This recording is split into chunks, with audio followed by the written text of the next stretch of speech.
జీవితాన్ని జీవించాలా, గుండెల్లోంచి రావాలి నీకు.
మంచిది. మన ప్రభువును రక్షకుడైన యేసుక్రీస్తు వారి ప్రేమ కలిగిన నామములో కూడి వచ్చిన మీ అందరికీ కూడా ప్రభునామంలో శుభవందనాలు తెలియజేస్తున్నాను. అందరికి క్షేమంగా ఉన్నారమ్మా? మంచిది. ప్రభు ఇచ్చిన మహాకృపను బట్టి మరొక వారం ఆయన సన్నిధిలో కూడా వచ్చి గొప్ప భాగ్యాన్ని దేవుడు మనకి ఇచ్చారు. అందును బట్టి మనం దేవుడిని స్తుతించవలసిన వారమై ఉన్నాం. దేవుని స్తోత్రం కలుగును గాక. మంచిది. శ్రేష్టమైన సమ్మిలో చక్కటి పాటలు మనం విన్నాం. సమ్మిలో దైవ సందేశాన్ని మనం వినడానికి ఇష్టపడదాం. సమ్మిలో గత వారం ఏ వాక్యాన్ని ధ్యానం చేశాం? నా ప్రియుడా నీవు సుందరుడవు. సో గత వారం ఇది ధ్యానం చేస్తూ వచ్చాం. పరమగీత గ్రంథాన్ని గత కొన్ని వారాలుగా, కొన్ని నెలల పాటుగా మనం ధ్యానం చేస్తూ వస్తున్నాము. ఇప్పుడు 16వ వచనంలోకి వచ్చాం. ఇప్పుడు చదవండి 16వ వచనం, మొదటి అధ్యాయము 16వ వచనం. నా ప్రియుడా నీవు సుందరుడవు, అతి మనోహరుడవు, మన శయన స్థానము పచ్చని చోటు, మన మందిరముల దోలములు దేవదారు చాలండి. సో గత వారం మనం ధ్యానం చేసాము. నా ప్రియుడా నీవు సుందరుడవు, అతి మనోహరుడవు. ఆయన సౌందర్యాన్ని గురించి షోలమ్మతి చెప్పినట్లుగా మనం ధ్యానం చేస్తూ వచ్చాం. అయితే కింద మాట రాయబడింది, ఒకసారి చదవండి. మన శయన స్థానము చాలండి. సహజంగా ఇది చదవగానే చాలామంది అపార్థం చేసుకునే అవకాశాలే ఎక్కువగా ఉంటాయి. మన శయన స్థానము పచ్చని చోటు. ఇది ఎవరితో చెప్తున్నారు? షూలమ్మతి సొలొమోనుతో చెప్తుంది. అయితే వధువు సంఘం వరుడైన క్రీస్తు యేసుతో పలుకుతున్న మాట ఇది. మన శయన స్థానము పచ్చని చోటు. బాగా ఆలోచించండి. శయన స్థానము అంటే మనం విశ్రమించే ప్రదేశం. ఏ ప్రదేశం చెప్పండి? అంటే సహజంగా మనం పడుకుంటాం కదా, బెడ్రూమ్లో పడుకుంటాము. అంటే దానికి చెప్పాలి అని అంటే అది విశ్రాంతికి సాదృశ్యం. దేనికి సాదృశ్యం? విశ్రాంతికి సాదృశ్యం. మన శయన స్థానము ఎలాంటి చోటు అంట? చూడండి, దానికి లింక్డ్గా ఒక మాట మనం చదువుదాము. కీర్తన గ్రంథము 23వ అధ్యాయము. కీర్తన గ్రంథము 23వ అధ్యాయము మొదటి వచనం ఒకసారి చదవండి. యెహోవా నా కాపరి, నాకు లేమి కలగదు. రైట్. పచ్చిక గల చోట్లను ఆయన నన్ను, చాలండి. యెహోవా నా కాపరి, నాకు లేమి కలగదు. పచ్చిక గల చోట్ల ఆయన నన్ను ఏం చేస్తున్నాడు? ఇప్పుడు బాగా ఆలోచించండి. అంటే తన శయన స్థానం అంటే నన్ను ఎక్కడ పడుకోబెడుతున్నాడు ఆయన? ఎక్కడండి? అక్కడ ఏం రాయబడి ఉంది? మన శయన స్థానము పచ్చని చోటు. అంటే దాని విశ్రాంతికి సాదృశ్యం. అంటే మనం విశ్రమించడం, సేద తీరడం, నెమ్మదించడం, నెమ్మలించడం, ఇవన్నీ కూడా విశ్రాంతిలోకి వస్తాయి. అంటే ఇప్పుడు మన శయన స్థానము అంటే మనం రిలాక్స్ అయ్యే ప్రదేశం ఎలాంటిది అని అంటే పచ్చని చోటు. ఎలాంటి చోటు? పచ్చని చోటు. ఇక్కడ కీర్తనకారుడు కూడా ఏమంటున్నాడంటే, యెహోవా నా కాపరి, నాకు లేమి కలగదు, పచ్చిక గల చోట్ల. ఎక్కడ అంటే నేను శయనించే స్థానం ఎలాంటిది అని అంటే పచ్చని చోటు. ఎలాంటి చెప్పండి? పచ్చని చోటు అంటే ఇంకా మనం చెప్పుకోవాలనుకుంటే మత్తయి సువార్తలో ఒక మాట రాయబడి ఉంది, ప్రయాసపడి భారము మోసుకున్న సమస్తమైన జనులారా నా యొద్దకు రండి, నేను మీకు విశ్రాంతిని ఏం కలగజేస్తానన్నాడు. అంటే ఇప్పుడు విశ్రాంతి ఎవరి దగ్గర ఉంది? ఎవరి దగ్గర ఉంది? పైగా ఆ విశ్రాంతి గల చోటు ఎలాంటిది అని అంటే పచ్చనిది. ఎలాంటి చెప్పండి? పచ్చనిది అంటే అభివృద్ధికి సాదృశ్యం, సమృద్ధికి సాదృశ్యం. ఇప్పుడు మనకి నెమ్మది ఎక్కడ దొరుకుతుంది అని అంటే ఎవరి దగ్గర? ఎవరి దగ్గర? ఇప్పుడు ఆయన అన్నాడు, ప్రయాసపడి భారం మోసుకొనుచున్న సమస్తమైన జనులారా నా యొద్దకు రండి, అప్పుడు నేను మీకేం కలగజేస్తాను. ఇప్పుడు ఇక్కడ కూడా ఎత్తనేమన్నాడు, యెహోవా నా కాపరి గనుక నాకు లేమి కలగదు, నన్ను ఎక్కడ పరుండ చేస్తాడు ఆయన అంటే పచ్చిక గల చోట్ల. ఎక్కడ? పచ్చిక గల చోట్ల. అంటే మనకి ఇప్పుడు విశ్రాంతి ఎవరి దగ్గర ఉంది? ఎవరి దగ్గర ఉంది?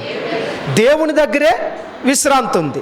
అంటే ఒక మాటలో చెప్పాలంటే ఇప్పుడు షూలమ్మతి గురించే మనం ధ్యానం చేద్దాం. షూలమ్మతి అన్నల దగ్గర ఉంది. ఎవరి దగ్గర ఉంది? అన్నల దగ్గర ఉంది. వీళ్ళు ఏం చేస్తున్నారు? విపరీతమైన శ్రమ పెట్టారు. అంతేకాదు ఈమె ద్రాక్ష తోటకి కావలకత్తిగా ఉంచారు, ఆమెను అవమానించారు, ఆమె నల్లగా మారడానికి కారణమయ్యారు, రకరకాలుగా ఆమెను దూషించినట్లుగా, ఆమెను చిన్నచూపు చూసినట్లుగా మనకు కనిపిస్తుంది. అంటే నెమ్మది లేకుండా ఉంది. ఎవరు? షూలమ్మతి. ఇప్పుడు వరుడి దగ్గరికి వెళ్తుంది కదా, ఇప్పుడు ఆమె ఏమంటుంది తెలుసా? అయ్యా నీవు సుందరుడవు, అతి మనోహరుడవు, అంతేకాదు మన శయన స్థానము అంటే నాకు ఎక్కడైతే నువ్వు విశ్రాంతిని కల్పిస్తున్నావో ఆ స్థానము ఎలాంటిది అని అంటే పచ్చని చోటు. ఎలాంటి చెప్పండి? పచ్చని చోటు. అంటే మనం దీన్ని ఆధ్యాత్మికంగా మనం ఎలా తీసుకోవచ్చు అని అంటే లోకంలో ఉన్నప్పుడు మనకి నెమ్మది లేదు, లోకంలో ఉన్నప్పుడు మనకి శాంతి లేదు, లోకంలో ఉన్నప్పుడు కృంగిపోయాం, అలసిపోయాం, ఆర్థిక ఇబ్బందుల చేత, కుటుంబ ఒత్తిళ్ల చేత, లోకంలో ఉన్న సమస్యల చేత మనం నలిగిపోయాం. అయితే ఆయన ఏమంటున్నారు తెలుసా? ఈ భారాలన్నీ నువ్వు మోసుకుంటున్నావు, అయితే నా దగ్గరికి రా, నేను నీకేమిస్తాను. ప్రయాసపడి భారం మోసుకొనుచున్న అంటే ఇప్పుడు భారం ఎవరు మోసుకుంటున్నారు? మనం మోసుకుంటున్నాం. ఎవరు మోస్తున్నారు? మనమే మోస్తున్నాం. ఆయన ఏమన్నాడు?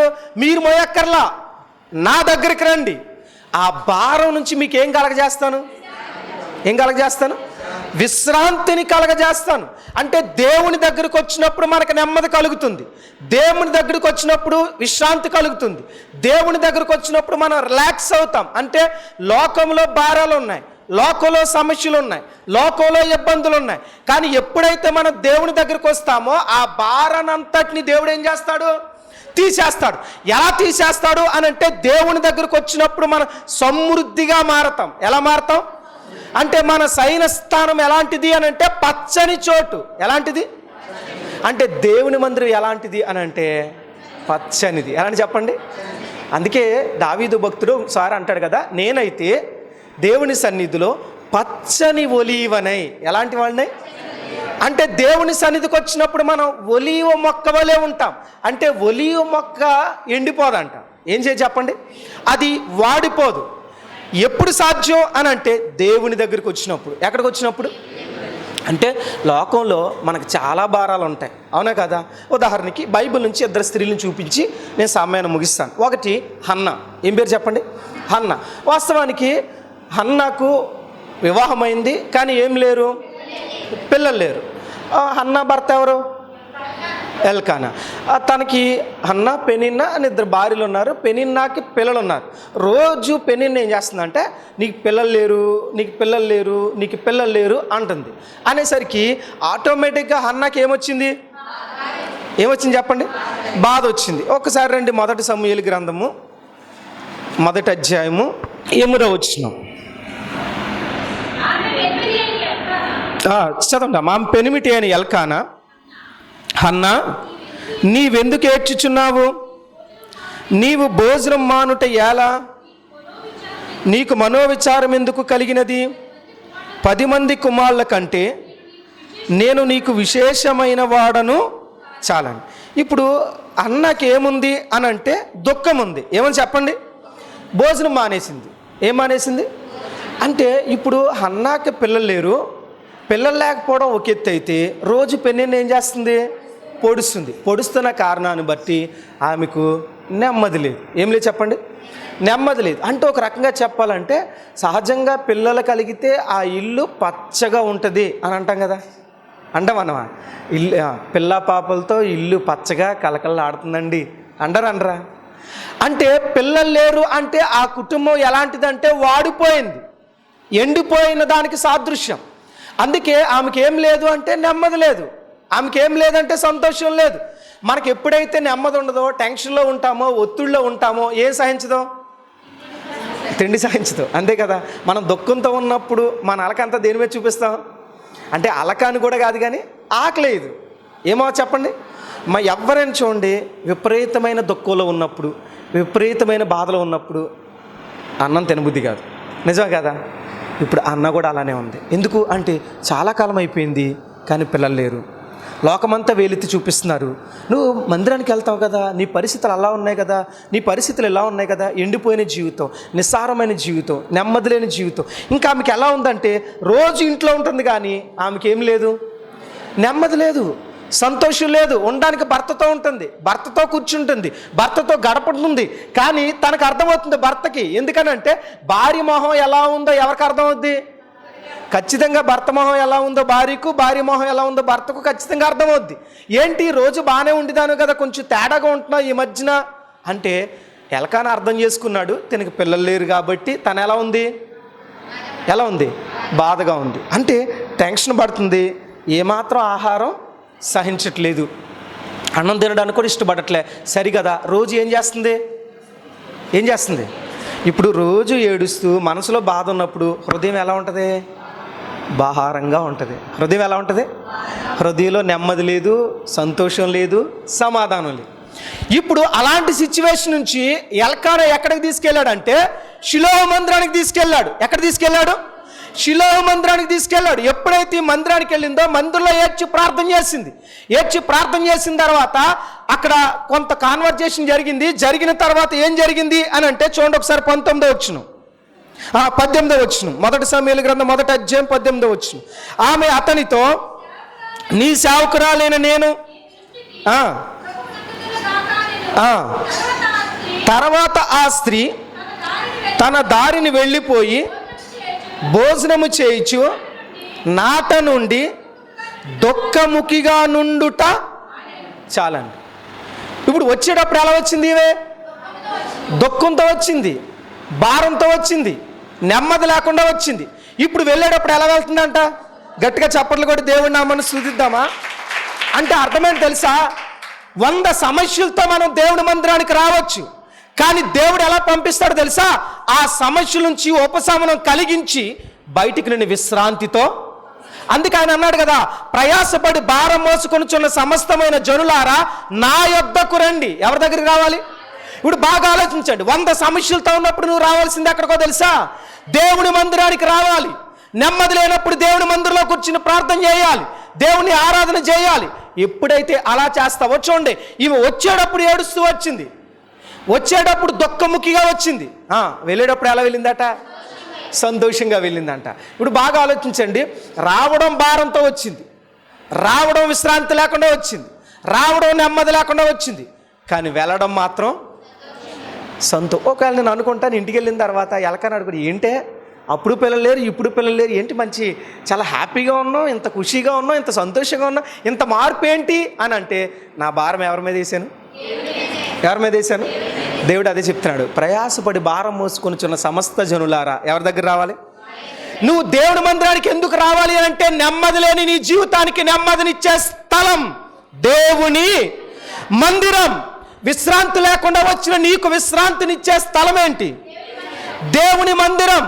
గుర్తుపెట్టుకోండి. అప్పుడు వరకు టెన్షన్తో ఉంది, అప్పుడు వరకు దుఃఖంతో ఉంది, కానీ ఒక్కసారిగా దుఃఖం ఏమైపోయిందండి? ఎలా మారింది? సంతోషంగా మారింది. అంటే దేవుడు ఒక భరోసానిచ్చి పంపించాడు. ఏమిచ్చి పంపించాడండి? ఇప్పుడు వచ్చేటప్పుడు ఎలా వచ్చింది? మరలా సంవత్సరం తిరిగేసరికి ఆమె కడుపుని ఎవరు పుట్టారు? మన సైన స్థానము పచ్చని. ఇప్పుడు ఎండిపోయొచ్చింది, ఆమె చిగురు లేని స్థితిలో వచ్చింది, కానీ కడుపున చక్కటి గర్భాన్ని దేవుడు ఇచ్చడ లేదా?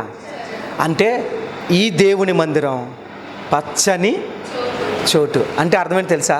లోకంలో ఎండిపోయి నిరాశతో నిస్పృహతో ఉన్న నీ జీవితానికి కొత్త చిగురును కలగజేసే స్థలం దేవుని మందిరం. అందుకే అన్నాడు మన శయన స్థానము పచ్చని. అందుకే మన విశ్రాంతి దినాన దేవుని మందిరానికి వెళ్ళండి, పునరుత్థాన దినాన దేవుని దగ్గరికి వెళ్ళండి అంటే అర్థమేంటి తెలుసా?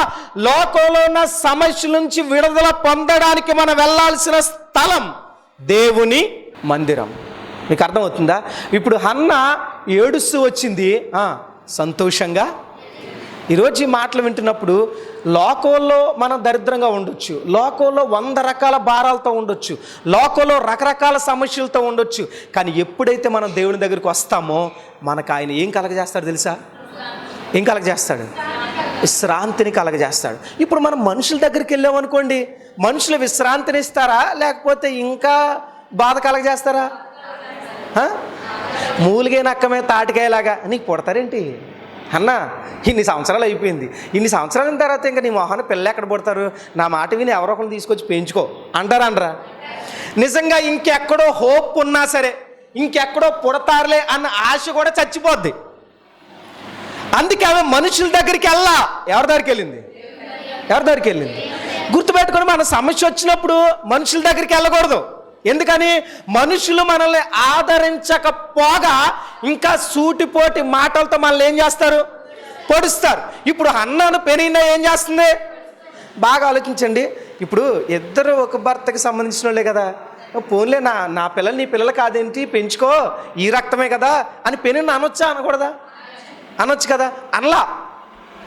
అంటే లోకం యొక్క తత్వం ఎలాంటిది అని అంటే, మనలో ఏదన్నా చిన్న లోపం దొరికితే, చిన్న సమస్య ఉంటే దాన్ని పట్టుకుని భూతద్దంలో పెట్టి చూపించి మనల్ని హేళన చేయడానికి ఇష్టపడతారు తప్ప ఆ సమస్యను తగ్గించే ఓదార్పు మాటలు, ఊరడి కలిగించే మాటలు పొరపాటును కూడా చెప్పరండి.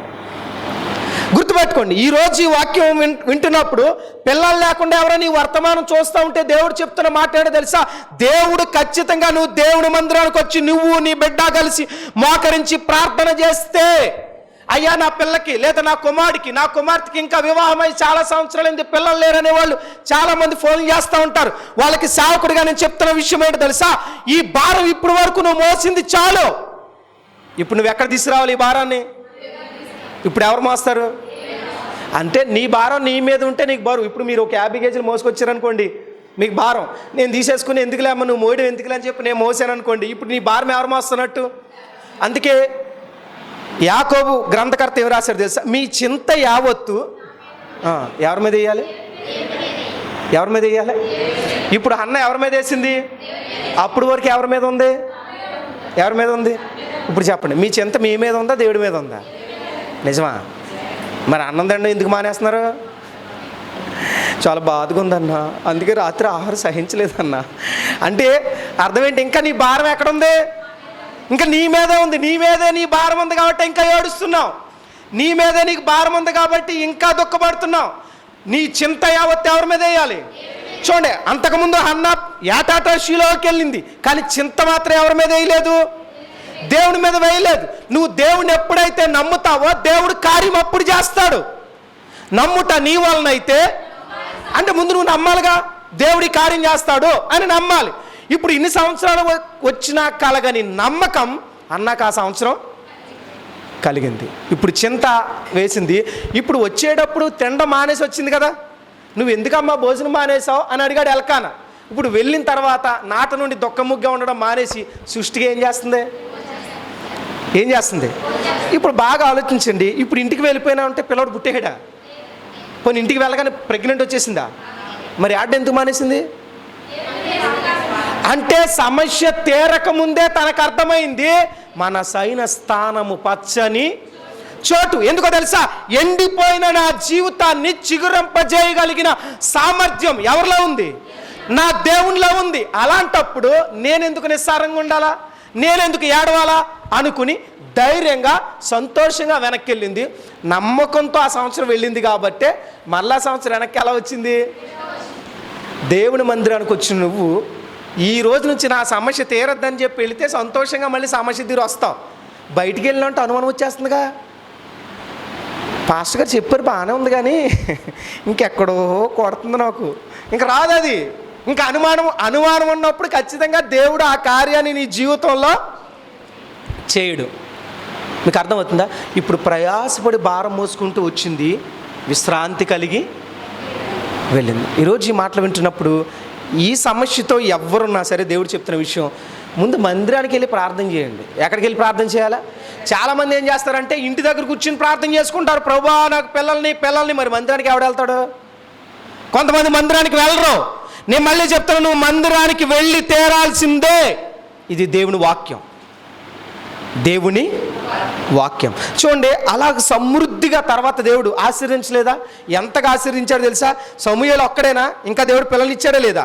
చూడండి ఒకసారి 21 వచనం, 2వ అధ్యాయం 21, మొదటి సమూయేలు 2:21. హన్నాను దర్శింపగా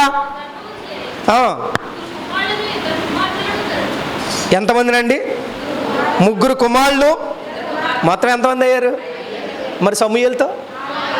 చూడండి, అస్సలు పిల్లలు లేరు అని పెనిన్న రోజు పొడిచేది. దేవుడు ఎంతమంది పిల్లలు ఇచ్చాడు? ఎంతమందిని? 6 పిల్లలు ఇచ్చాడండి. ఎంతమందిని? అంటే ఎండిపోయిన జీవితానికి దేవుడు ఏం కలగజేశాడు? చిగురింపజేశాడు. మన సైన స్థానము ఎలాంటిది? పచ్చని చోటు. అంటే ఎండిపోయి మనం దేవుని దగ్గరకు వచ్చినా, నిస్సారమైన స్థితిలో దేవుని దగ్గరకు వచ్చినా మరలా దేవుడు ఏం చేయగలడు? చిగురింప చేయగలడు. ఆశలు ఆవురైపోయిన స్థితిలో కూడా మొద్దు నుండి కూడా దేవుడు ఏం పుట్టించగలడు? చిగురు పుట్టించగలడు. చూడండి, ఇంకా అన్నాకి పొట్టరు అని ప్రపంచం చెప్పింది, అన్నాకు పొట్టరు అని పెనిన్నా చెప్పింది. కానీ అన్నాకి ఎవ్వరు ఊహించిన రీతిగా ఒకళ్ళు కాదు, 2 కాదు, 3 కాదు, ఎంతమందిని ఇచ్చాడండి? ఎంతమందిని? ఎంత అద్భుతమైన ఆశీర్వాదం చూడండి. ప్రపంచం నమ్మదు, కానీ నువ్వేం చేయాలా?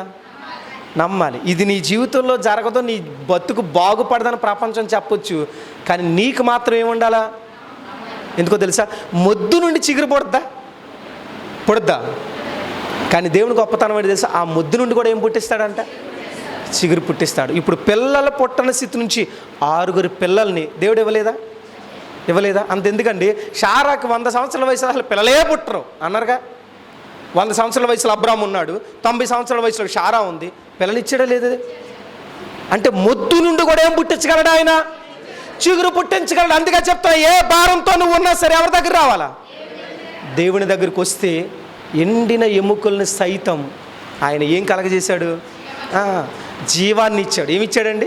అంటే ఎముకలను ప్రవచనం చేస్తే పెద్ద సైన్యం అయిపోయిందంట. ఏమేం చెప్పండి? అంటే ఎముకల్లో కూడా ఏం పుట్టించగలడు దేవుడు? ఎండిన ఎముకల్లో కూడా జీవాన్ని ఇవ్వగల సమర్థత ఎవరిలో ఉంది? దేవుడిలో ఉంది. మీకు అర్థముందా? ఇంకో స్త్రీ గురించి మనం చూద్దాం. బైబిల్ గ్రంథంలో రూతు అనే ఒక యవనస్తురాలు ఉంది. ఎవరు చెప్పండి? రూతు అనే యవనస్తురాలు. సరే, రూతు అనే యవనస్తురాలు, ఈమె మోయాబీరాలు. ఎవరు చెప్పండి? అంటే దేవునికి సంబంధించిన స్త్రీ అయితే కాదు, ఒక అన్యురాలు ఈమె. అయితే ఈమె ఒక కుటుంబంలో పడింది. ఆమె కుటుంబం పేరు ఏంటంటే నయోమి కుటుంబం. ఎవరి కుటుంబం? నయోమి కుటుంబం. ఇప్పుడు ఈమె మోయాబులో ఉంది. మోయాబులో వివాహం చేసుకుంది. యవ్వన కాలంలో భర్త చనిపోయాడు. కడుపును పుట్టిన బిడ్డలు కూడా లేరు. అయితే ఇలాంటి సిచ్యువేషన్లో అత్తతో కలిసి వెళ్తుంది. ఎవరితో కలిసి? అత్త అయిన నయోమితో. అయితే నయోమితో వెళుతుంటే నయోమి అంది, ఎందుకమ్మా నాతో వస్తే నీకేం ఉపయోగం లేదు, కాబట్టి నేనా ముసలిదాన్ని, నువ్వు బయటికి వెళ్ళిపోతే హ్యాపీగా పెళ్లి చేసుకోవచ్చు, పిల్లలను కనొచ్చు, సో నాతో వస్తే నీకే ఉపయోగం అంటే ఆమె అంది ఒకే ఒక మాట అంది, నీ దేవుడే. మిగతా విషయాలు పక్కన పెట్టండి, నీ దేవుడే. అంటే తన ఉద్దేశం ఏంటి తెలుసా? అత్త, ఇంతకాలం నుంచి మీ కుటుంబంలో ఉన్నాను, మీరు నమ్ముతున్న దేవుణ్ణి చూస్తున్నాను, ఆయన గురించి నా భర్త మహులోను చెప్తున్న విషయాలు చాలా కాలం నుంచి వింటున్నాను, నాకెందుకో ఆ దేవుడి మీద నమ్మకం ఉంది. చూడండి, వార్ప నమ్మలేదు కానీ ఎవరు నమ్మారు? రూతు నమ్మింది దేవుణ్ణి. అంటే నా భారాన్ని తీయగలిగిన సమర్థత ఎవరిలో ఉంది? నా దేవుళ్ళలో ఉంది. అందుకే నేను వెళ్ళేది నా అత్త కోసం కాదు, నా అత్త సేవిస్తున్న దేవుడికి దగ్గరగా వెళ్ళాలంటే నేను ఎవరితో వెళ్ళాలా? అంటే ఆ దేవుని నమ్మింది అతను చూడడానికి ఇష్టపడింది. మన ప్రభు అయిన యేసుక్రీస్తు నామములో రెండంచుల ఖడ్గం అనే యొక్క ఆధ్యాత్మిక కార్యక్రమాన్ని వీక్షిస్తున్న వీక్షకులందరూ కూడా ప్రభు నామములో శుభాభివందనాలు తెలియజేస్తున్నాను. ఈ యొక్క ఆధ్యాత్మిక కార్యక్రమం మిమ్మల్ని ఎంతో బలపరుస్తుంది, ఎంతోమందిని మారుస్తుందని అనేక మంది సేవకులు మీరు చేస్తున్న ఫోన్స్ ద్వారా నేను దేవుణ్ణి ఎంతో స్తుతిస్తున్నాను, గణపరుస్తున్నాను. కనుక ఈ యొక్క ఆధ్యాత్మిక కార్యక్రమం ఇలాగే ఆగక కొనసాగాలి అని అంటే మీ యొక్క సహకారం ఎంతో అవసరం. కనుక ఎవరైనా ఈ యొక్క ఆధ్యాత్మిక కార్యక్రమాన్ని మేము బలపరుస్తామన్నా, దీనికి స్పాన్సర్ చేస్తాం అని ఎవరైనా మీ హృదయంలో ప్రేరేపించబడితే మాత్రమే ఈ కింద స్క్రోల్ అవుతున్న ఈ ఫోన్ నెంబర్లకు మీరు ఫోన్పే ద్వారా కానీ గూగుల్ పే ద్వారా కానీ మీరు మీ అమౌంట్ పంపించి స్క్రీన్ షాట్ నా వాట్సాప్ నెంబర్ కింద స్క్రోల్ అవుతుంది, దానికి మీ డీటెయిల్స్, మీ పూర్తి వివరాలు పంపించినట్లయితే ఖచ్చితంగా ఈ సువార్తలో మీరు పాలుభాగస్తులు అవుతారు, అనేక మందికి సువార్తను అందించిన వారు అవుతారు. కనుక ఈ ఆధ్యాత్మిక కార్యక్రమం ఆగక ఇలాగే కొనసాగాలని దినసేవకుడిగా నేను కోరుకుంటున్నా. మీరు కూడా కోరుకున్నట్లయితే ఖచ్చితంగా దీన్ని బలపరచండి, సహకరించండి. దేవుని ఆశీర్వాదాలు మీరందరూ పొందుకోవాలని ప్రేమపూర్వకంగా ఆహ్వానిస్తున్నాం. God bless you, God bless you all. ఈ యొక్క ఆధ్యాత్మిక కార్యక్రమంలో ఈ వాక్యం ద్వారా మీరు బలపడినట్లయితే ఈ కార్యక్రమాన్ని ప్రోత్సహించండి, బలపరచండి. అలాగే మీ సమస్యలు ఏమైనా తెలియచేయాలి అని ఆశపడితే ఈ స్క్రీన్పై స్క్రోల్ అవుతున్న నెంబర్లకు మీరు కాల్ చేయండి. అలాగే మీ ప్రార్థన అవసరాల కొరకు ప్రేయర్ చేయడానికి సేవకుడిగా నేను ఇప్పుడు సిద్ధంగా ఉన్నాను. అలాగే నా వర్తమానాలు మీ ప్రాంతాల్లో వినబడాలి అని ఆశపడితే ఎవరైనా సరే దైవ సేవకులు కానీ మరి ఎవరైనా ఈ స్క్రీన్పై కనబడుతున్న నెంబర్లకు మీరు కాల్ చేయొచ్చు అని ప్రభు పేరిట తెలియజేస్తున్నాను. అలాగే నా వర్తమానాలు మీరు ఇంకా వీక్షించాలి అని ఆశపడితే బ్రో ఎం శ్యామ్ అనే యూట్యూబ్ ఛానల్ ద్వారా కూడా నా వర్తమానాలు అనేకమైన యూట్యూబ్లో ఉన్నాయి. కనుక వాటిని కూడా మీరు వీక్షించి ప్రభు యొక్క దీవెనలు పొందుకోవాలని, ఆధ్యాత్మికంగా బలపడాలని ప్రభు పక్షాన తెలియచేస్తున్నాను. ఈ దీన సేవకుడి కొరకు, ఈ దీన పరిచర్య కొరకు మీ యొక్క అనుదిన ప్రార్థనలో జ్ఞాపకం చేసుకోవాలని ప్రభు పేరిట మీ అందరినీ కూడా తెలియచేస్తున్నాం. God bless you, God bless you all. దేవుడు మిమ్మల్ని దీవించునుగాక. ఆమేన్. మా అడ్రస్ బేతేలు ప్రార్థనా మందిరం, ఇందిరా కాలనీ, జీడిపిక్కల ఫ్యాక్టరీ ఎదురుగా, దొండపూడి రోడ్, గోపాలపురం.